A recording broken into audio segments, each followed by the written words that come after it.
Thank you all for having me. I am so excited to be here. My name is Hana Doueiri and I am 17 years old. So, my story for today in the Healing Hearts is one that began when I was very little. So, when I was about 8 years old, I had a best friend. We went to school together and we spent, almost every day together during recess. We would talk about all kinds of things. I was friends with her family. We were both very educated. We came from very educated parents and backgrounds. And we were friends since the beginning, since preschool, kindergarten. But there began to be a little bit of a shift when we got to first grade.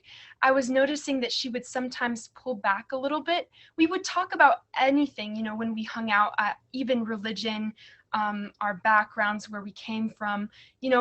When you're little, you kind of don't really think so much about what you talk about. So I really didn't have much intuition. I would talk about my religion, but never too much into depth about it.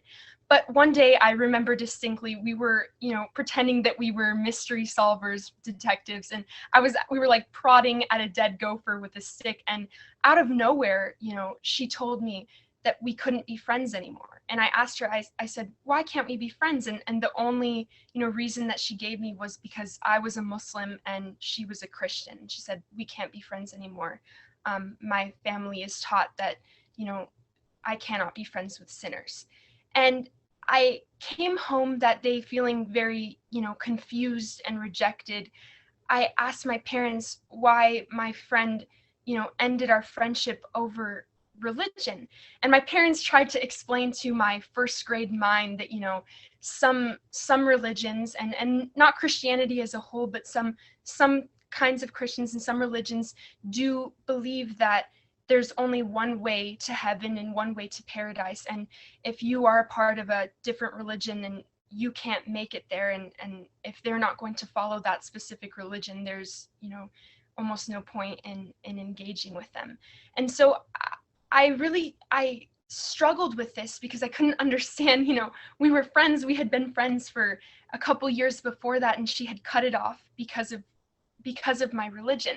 And, through time and through meeting new people and having these conversations with my parents and people who come from different religions, their religion is such a peaceful thing.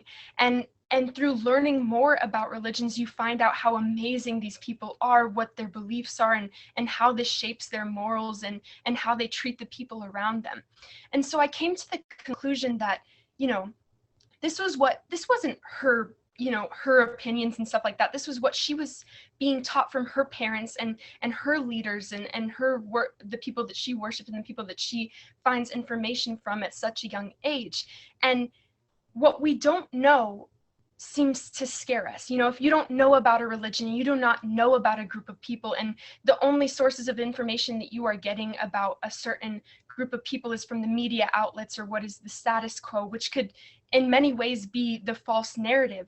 We see from the FBI statistics and the AADC that, Muslims are the highest targeted group religiously in hate crimes. However, through learning more about my religion, I know that Islam promotes so much peacefulness, such high standards and high morals, and being contributing members of society that love people for who they are, no matter where they come from or, what they believe in. And so there's this quote by Nelson Mandela that really resonated with me. And it says that people are not born hating others from other races or religions or backgrounds. It is what you are taught. You are taught to hate. You're not born being a hateful person. And if we can be taught to hate, then we can be taught to love. And I find so much comfort in Islam, in knowing that my religion promotes peacefulness and it promotes love and just, caring for one another. And it's events like these, I'm just so happy that we have interfaith organizations like this and times where I can come and speak to other people and, educate, whether it's people from my own age group, people from other age groups, religions, backgrounds, and just to promote how beautiful my religion is and how much we strive to bring peace and love for everyone of other religions. So thank you so much for having me. I am so happy to be here. That is my story. Thank you.